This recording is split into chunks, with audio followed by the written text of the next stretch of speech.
বিসমিল্লাহির রহমানির রহিম। আসসালামু আলাইকুম। প্রিয় দেশবাসী, সবাই কেমন আছেন?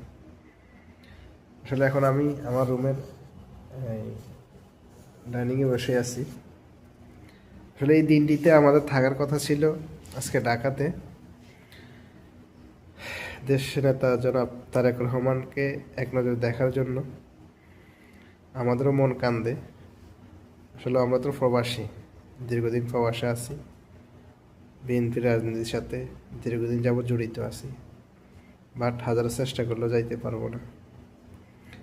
আজকে সারা বাংলাদেশের মানুষ দেখিয়ে দিছে যে জিয়া পরিবারকে মানুষ কতটা ভালোবাসে, কতটা সম্মান করে, কতটা শ্রদ্ধা করে।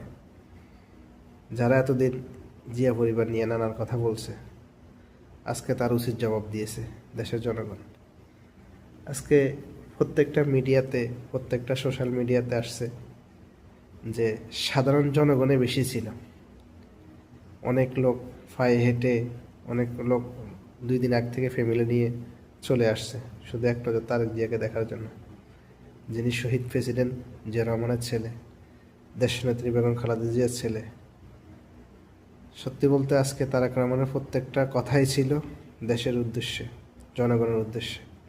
ইনশাল্লাহ আগামী দিনের বাংলাদেশ বিএনপির হাতে নিরাপদ হবে। ইনশাল্লাহ সবাই ঐক্যবদ্ধ থাকব। সোশ্যাল মিডিয়াতে, পাড়া মহল্লায় আমার কথা হচ্ছে কোনো অন্যায়কে কোনো প্রশ্রয় দেওয়া হবে না। যে যেখান থেকেই পারেন সোচ্চার হন। প্রত্যেকটা জায়গা থেকে একটাই সুর, তারেক রহমান আসছে দেশে, সব কিছু হবে বাংলাদেশে ইনশাআল্লাহ।